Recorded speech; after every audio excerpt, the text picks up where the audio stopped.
إن الحمد لله نحمده ونستعينه ونستغفره ونعوذ بالله من شرور أنفسنا ومن سيئات أعمالنا من يهده الله فلا مضل له ومن يضلل فلا هادي له أشهد أن لا إله إلا الله وحده لا شريك له وأشهد أن محمدا عبده ورسوله وبعد. Kita sampai sifat ya. Ada beliau menemukan ada 24 sifat yang ada di apa kemarin Ayatul Kursi ya. 24 sifat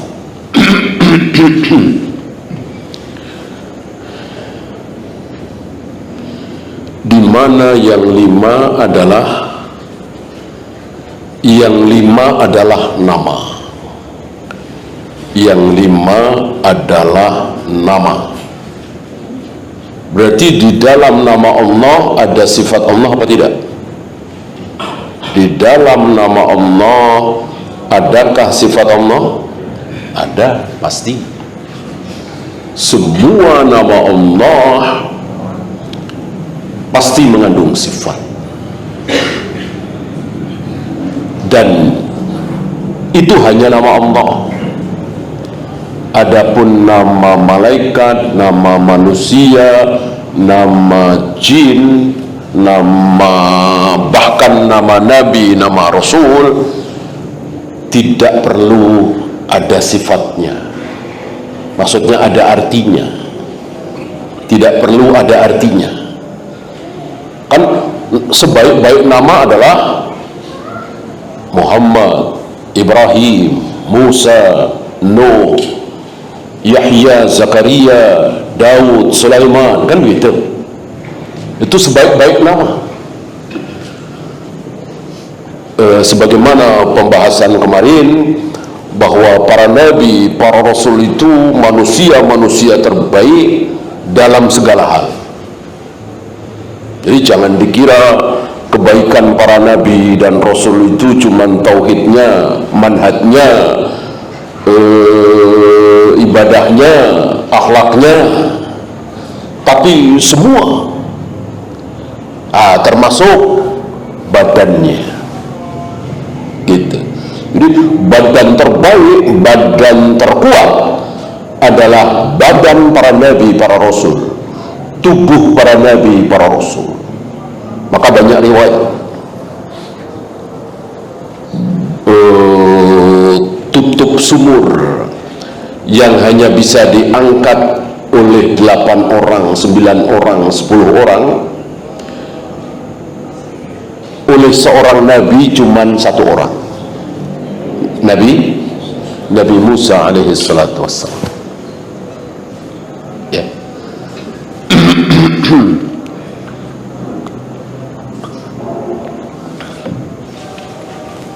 Batu besar dipukul dengan alat berkali-kali, entah belasan kali, puluhan kali, nggak pecah-pecah. Dipukul sekali oleh seorang nabi pakai alat juga nih. Artinya ini bukan mukjizat karena memang tenaga ya. Kalau mukjizat ya tidak perlu pakai alat, mungkin ditiup ya. Ini tetap dipukul pakai alat. Sekali pukul pecah. Nabi siapa? Nabi Muhammad sallallahu alaihi wasallam menjelang perang Ahzab atau perang Khandaq atau perang Parit dan seterusnya. Terlalu banyak riwayat. yang menunjukkan bahwa para nabi, para rasul itu kebaikannya bukan cuman akidah, manhaj, ibadah, akhlak, tapi juga badan. Bagaimana makanan? Ya, makanan terbaik adalah makanan yang dimakan oleh para nabi, para rasul. Maka ketika kita ingin sehat, ingin kuat, tirukan saja makanan nabi kita Muhammad SAW. Makannya apa? Gitu ya. Nah, termasuk nama. Maka nama-nama terbaik adalah Adam, Idris, Nuh, Hud, Saleh, Ibrahim, Ismail, Ishaq, Yaqub, terus. Setelah itu para sahabat. Gitu ya. Dan ternyata nama-nama terbaik itu tidak ada artinya. Kalau toh ada artinya ya kebetulan saja, enggak disengaja. Ya, ada misalnya Nabi Soleh. Ya, Soleh artinya apa kan kita tahu. Ya. Cuman kan kita tidak tahu beliau Arab atau bukan. Kan tidak semua Nabi Arab. Ya, tidak semua Nabi Arab. Ya, Soleh kan bahasa Arab. Gitu. Kalau nama Soleh itu memang sengaja, artinya Soleh, ya Adam gimana? Ibrahim gimana? Ismail, Ishaq, Yaqub, masa cuma Nabi Soleh doang? Artinya waqiatul ain, kebetulan saja, gitu ya. Nah, hanya Allah satu-satunya yang namanya harus mengandung arti, dan artinya itulah sifatnya. Maka beliau menemukan 5 nama di sini, otomatis 5 sifat. Karena nama Allah pasti sifatnya, sifat Allah belum tentu namanya. Maka 24 ini Ar-Rabi'ah wal Ishrun berarti 5 plus 19. 5 apanya? Nama. 19 sifatnya, ditambah dijumlahkan jadi 24. 24 itu apa? Sifat. Karena nama Allah pasti sifatnya. Ya. Wa hadhihi al-ayatu tatadammanu min asma'illah khamsah. Ayat kursi ini mengandung nama-nama Allah, yaitu ada 5. Diawali oleh Allah, Allahu la ilaha illa huwal hayyul qayyum. Kemudian Al-Hayyu, sudah kita bahas. Kemudian Al-Qayyum, kemudian Al-Ali, satu lagi Al-Azim. Ini nama-nama Allah. Maka boleh kita menamakan anak kita, cucu kita, cicit kita dengan Abdullah, Abdul Hayy, Abdul Qayyum, Abdul Ali, Abdul Azim. Ya.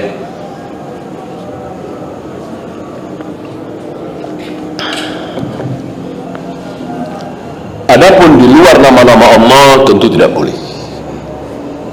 Tidak boleh. Maka barangkali antum punya saudara atau teman atau tetangga memiliki nama Abed, nah terusannya apa?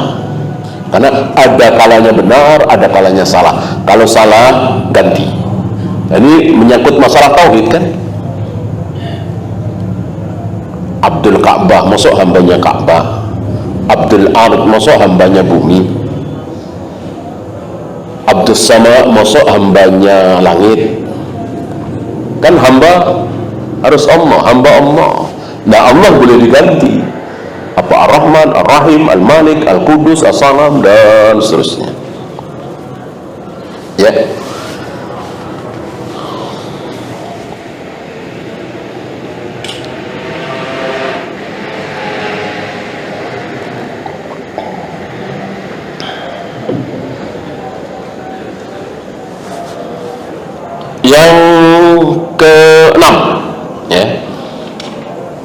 keenam ini sifat, tapi bukan nama. Sekali lagi, sifat Allah, banyak sifat Allah yang bukan nama Allah. Seperti takallum, berbicara. Allah mempunyai sifat berbicara sampai hari ini, sampai hari kiamat, sampai terserah Allah, Allah terus berbicara dan didengar, suaranya itu didengar.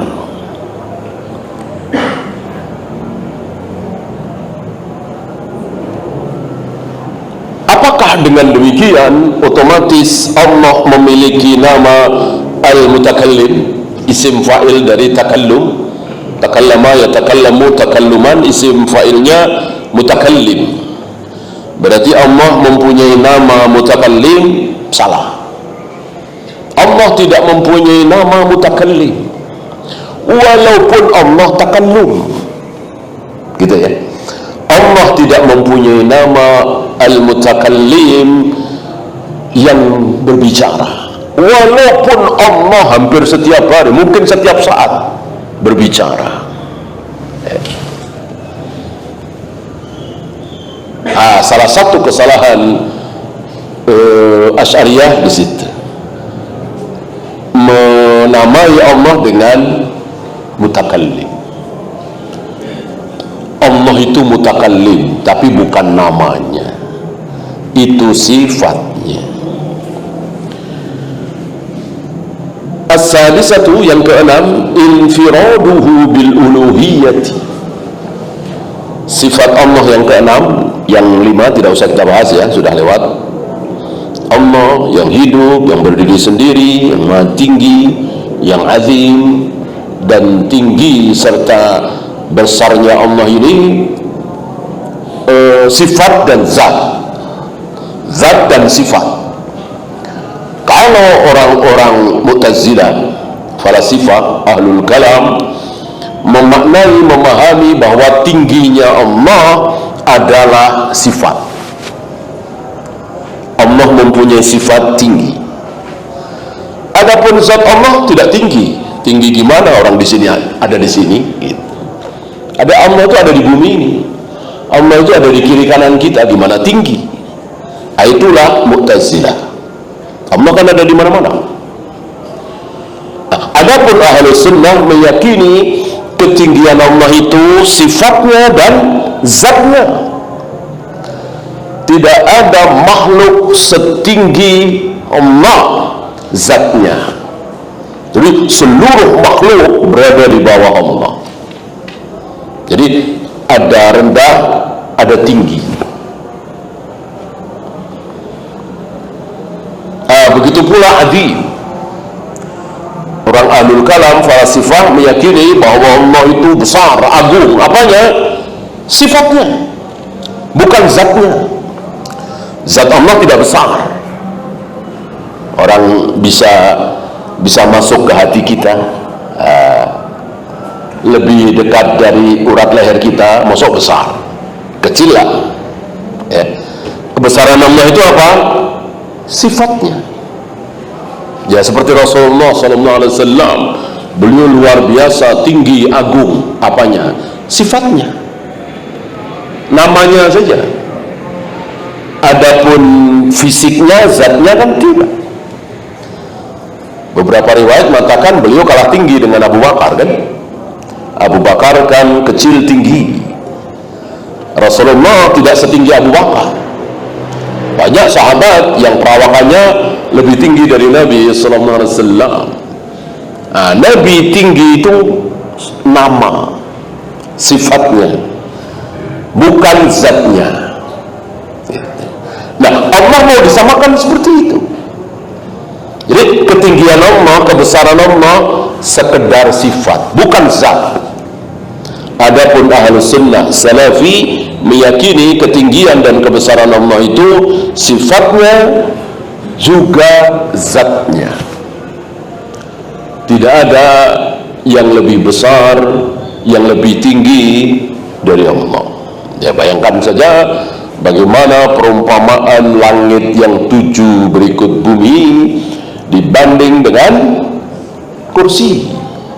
Kemudian perbandingan antara kursi dengan arsy, kan semakin besar sekali arsy itu. Langit dan 7 langit berikut bumi dibanding dengan kursi seperti apa kemarin? Cincin. Seperti cincin, kecil sekali.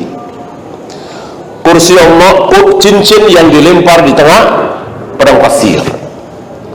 Nah, kursi Allah itulah padang pasir. Betapa kecilnya langit yang 7 berikut bumi, betapa besarnya kursi. Sebesar itu kursi Allah, tapi jika dibanding dengan arsy Allah, kursi Allah seperti cincin yang dilempar di tengah-tengah padang pasir. Kursi Allah itu cincin, padang pasir yang sangat luas, ribuan jutaan hektar itu arsy. Kayak apa besarnya arsy? Nah, arsy kecil sekali dibanding dengan zat Allah. Berarti zat Allah besar, zatnya dan sifatnya. Sementara Ahlul Kalam Mu'tazilah meyakini sekedar sifat, zatnya kecil. Bahkan sebagian meyakini nggak ada zatnya, nggak ada zatnya, ya. Karena yang mengandung zat itu seluruh makhluk itu zat. Adapun Tuhan tidak ada zatnya. Ya. Ini menyalahi ucapan Nabi Isa ketika Nabi Isa ditanya oleh Allah, betulkah engkau mengajarkan kepada manusia bahwa engkau adalah Tuhan atau anak Tuhan? Nabi Isa menjawab, ta'lamu ma fi nafsi wa la a'lamu ma fi nafsi. Ya Allah, engkau mengetahui apa yang ada di nafasku, zatku, sementara aku tidak mengetahui apa yang ada di nafasmu. Engkau mengetahui nafasmu, aku tidak mengetahui nafasmu. Berarti antara Nabi Isa dengan Allah sama-sama punya nafas, punya zat. Dan ucapan Nabi Isa ini diabadikan oleh Allah dalam Al-Quran, nggak mungkin salah kalau diabadikan. Berarti ucapan Nabi Isa benar, bahwa Allah memiliki nafas, memiliki zat. Bagaimana Ahlul Kalam ikut-ikutan orang falasifah? Ya, kalau orang falasifah wajar ya, karena mereka tidak kenal Nabi, tidak kenal Rasul, tidak kenal wahyu. Jadi berbicara tentang Tuhan itu ngarang, hasil olah fikir mereka, karena mereka tidak mengenal wahyu.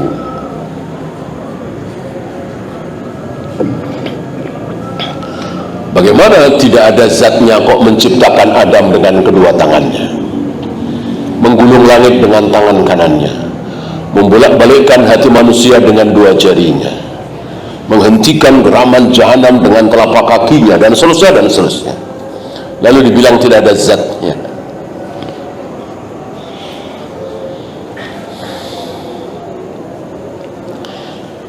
Ya, kita lanjut yang ke-6, infiraduhu bil uluhiyati. Hanya Allah satu-satunya yang memiliki sifat uluhiyah, sifat ketuhanan. Semulia Jibril, semulia Muhammad SAW tidak memiliki sifat ketuhanan sedikit pun. Di sini kesesatan qasidah Burdah, termasuk apa yang ada di kitab Al-Barzanji, yang memuji-muji Nabi sampai dikatakan Nabi itu memiliki sifat uluhiyah.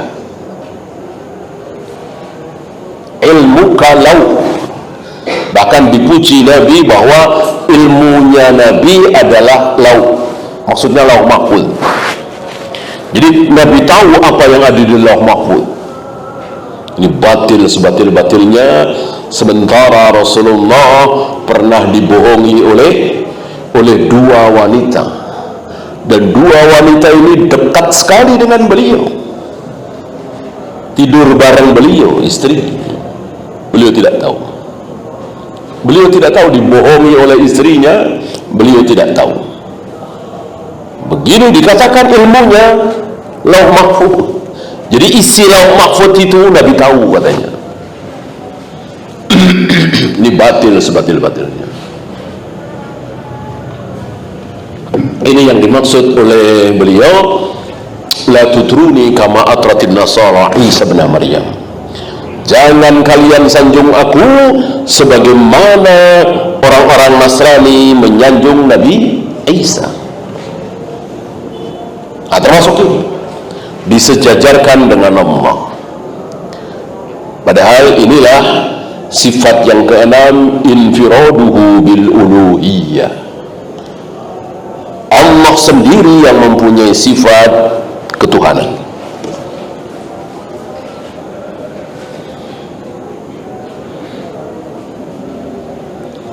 As-sabi'ah, yang ketujuh,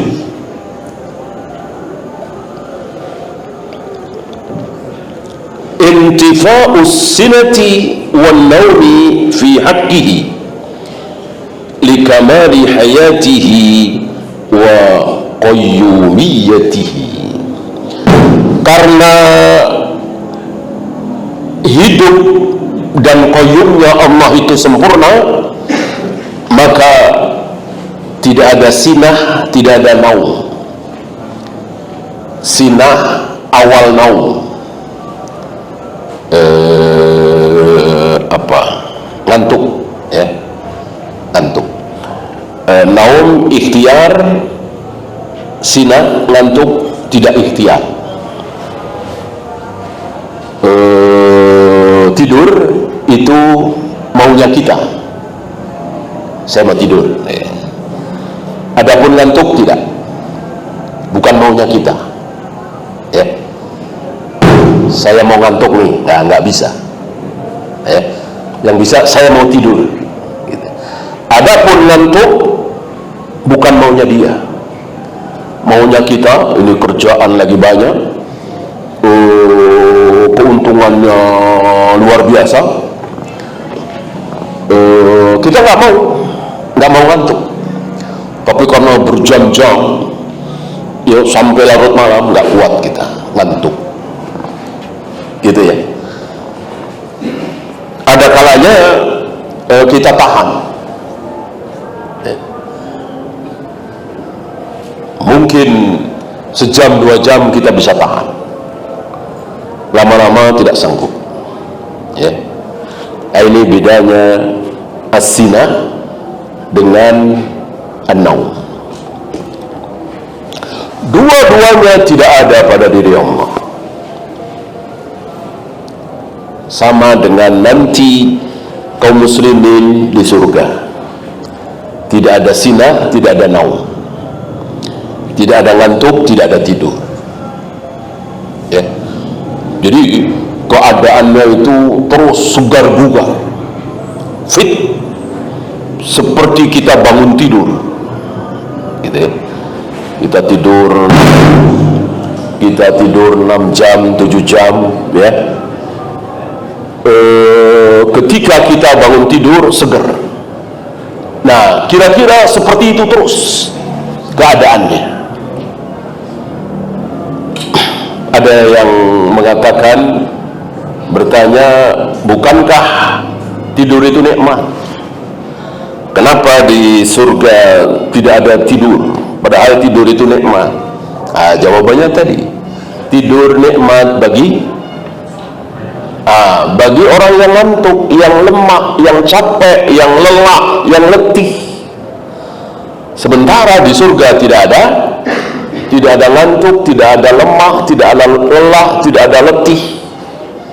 Kondisinya selalu segar bugar, prima. Ya tentu tidur yang nggak enak, nggak nikmat.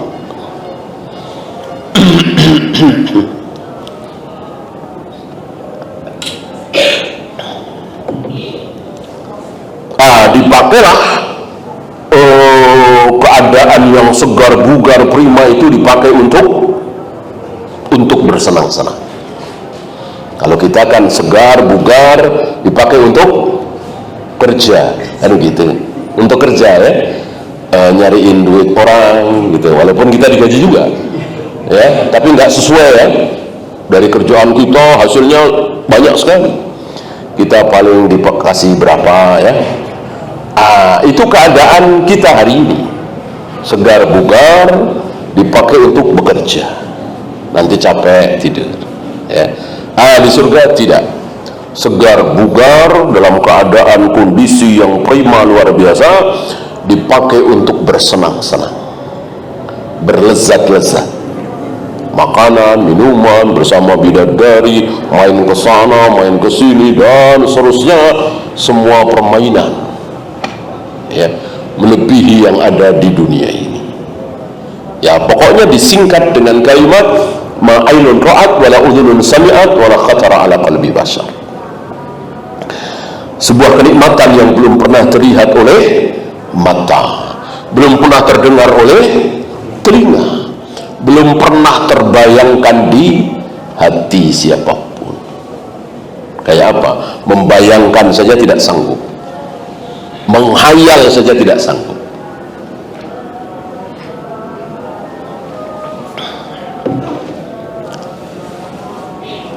As-saminah, yang kedelapan, umumu mulkihi liqaulihi ta'ala lahu ma fis samawati wa ma fil ard.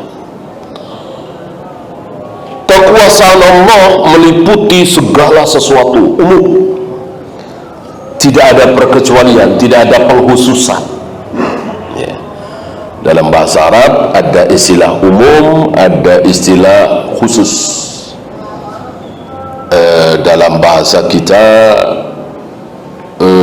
mungkin perkecualian ya. Hurrimat alaikumul maitatu, diharamkan kepada kalian bangkai.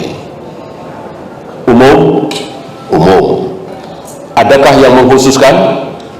Ada. Bangkai, bangkai ikan, bangkai belalang, ada pengkhususan, ada perkecualian.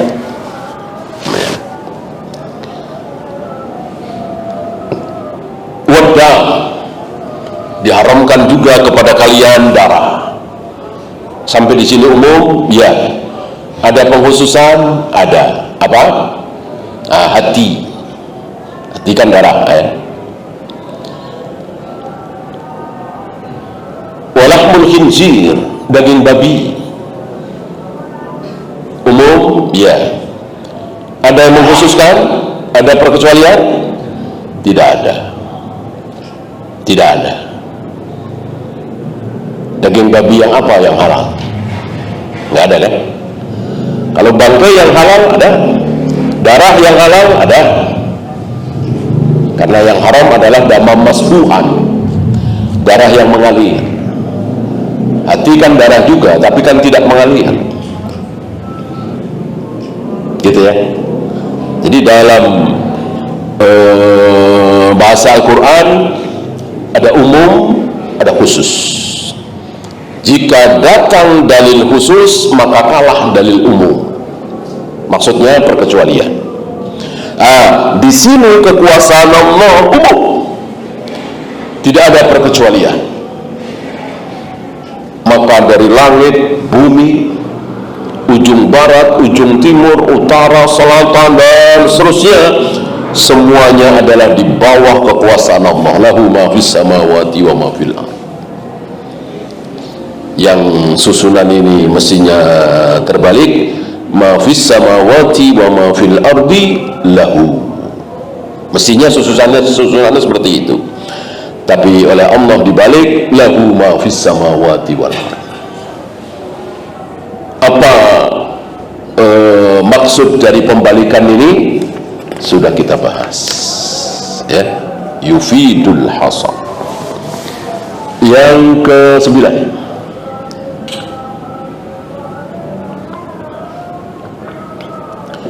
infiradullahi azza wa jal bil mulki wa na'khudhuhu min taqdimil khabar.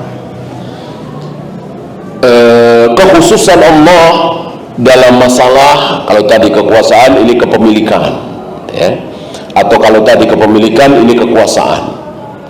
Jadi semuanya milik Allah, semuanya di bawah kekuasaan Allah. Maka adakah selain Allah yang membuat kita celaka? Tidak ada. Tidak ada. Kecuali lantaran asbab. Itu pun atas izin Allah. Kita celaka karena ketabrak, kita celaka karena kepleset, kita celaka karena racun, nggak sengaja minum racun. Itu semua asbab, lantaran. Tapi tetap atas izin Allah, ya. Maka wajib bagi kita meyakini tanpa izin Allah racun, kepleset, jatuh dan seterusnya tidak akan memudaratkan kita. Apalagi yang bukan asbab. Apalagi yang bukan asbab. Kok kita yakini ini sebagai asbab? Haram, dosa, syirik. Ya.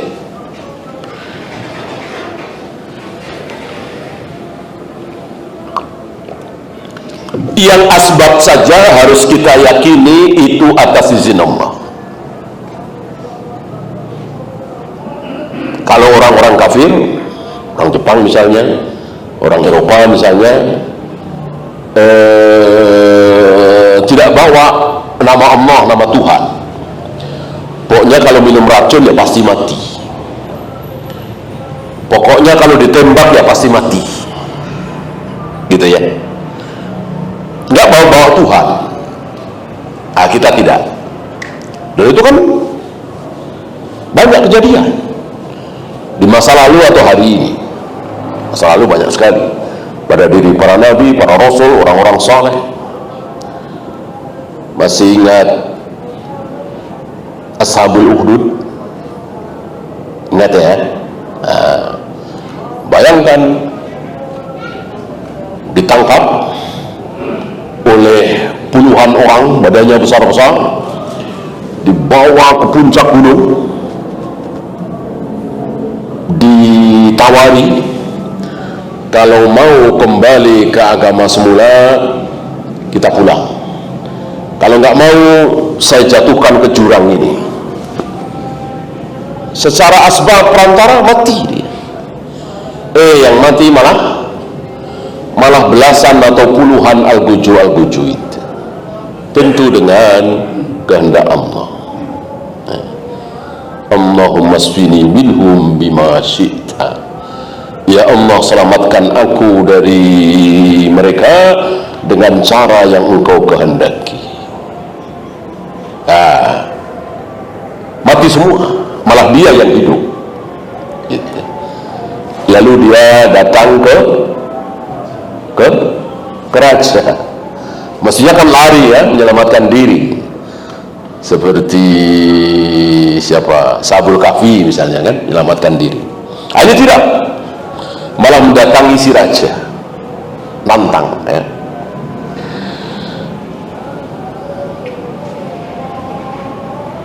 Kemana al-gujuku kemana? Dijawab begini-begini. Ya mestinya kalau Allah tidak sesatkan dia ya beriman ya. Ini kan tanda bahwa ini ditolong oleh Allah. Malah nyari al-guju lain, belasan atau puluhan anak muda ini dibawa ke tengah lautan dengan menaiki perahu, dengan diperintahkan oleh si raja kalau mau kembali ke agama semula, menyembah si raja, mari kita pulang. Kalau nggak mau, kami ceburkan ke laut. Ya, secara asbab perantara mati dia. Yang mati malah mereka semua. Allah matikan, Allah ceburkan ke laut. Anak muda ini selamat. lalu kembali lagi ke raja. Ya. Justru anak muda ini memberitahu apa? Cara membunuh aku. Gitu. Kalau engkau ingin betul aku mati, ada caranya. Caranya bagaimana? Kumpulkan orang-orang rakyat, ya ratusan ribu, mungkin jutaan, ya. Lalu saliblah aku, lalu panahlah aku dari busurku, ya, dari panahku. Nah, sebelum manah bacalah Bismillahi Rabbi hadal gulam, dengan nama Allah Tuhannya anak muda ini. Kalau engkau berbuat seperti itu, mati aku. Betul, karena dia ingin sekali anak muda ini mati. Dia lakukan di hadapan jutaan rakyat. Bismillahi Rabbi hadzal gulam, kena pelipisnya dan mati. Tiba-tiba rakyat, jutaan rakyat langsung teriak, amanna bi Rabbi hadzal gulam, amanna bi Rabbi hadzal gulam. Kami beriman dengan Allah Tuhannya anak muda ini. Beriman semua, masuk Islam semua. Ini tidak bisa dijadikan dalil. Antum tahu yang salah faham terhadap dalil ini siapa? Orang-orang Hizbiyin, Harokiyin. Dijadikan dalil apa? Masih ingat? Bom bunuh diri. Ya kan, anak muda ini bunuh diri, ya kan? Maka bom bunuh diri halal katanya, syahid katanya. Ya. Ini istilah bahasa kita apa ya? Jauh panggang dari api lah, mengada-ada. Ya. Anak muda ini melakukan itu, ada hasilnya nggak? Ada hasilnya nggak? Jelas. Ratusan ribu, jutaan manusia masuk Islam. Lah kalau bom bunuh diri, mana hasilnya? Mana hasilnya? Ya. Yang ada malah dicaci, dimaki, dihujat Islam itu, gara-gara bom bunuh diri itu. Beginilah orang-orang Hizbiyin, Harokiyin, orang-orang ahlud dolal, firqah dolal, mengambil dalil sekenanya, semaunya, serampangan, ya.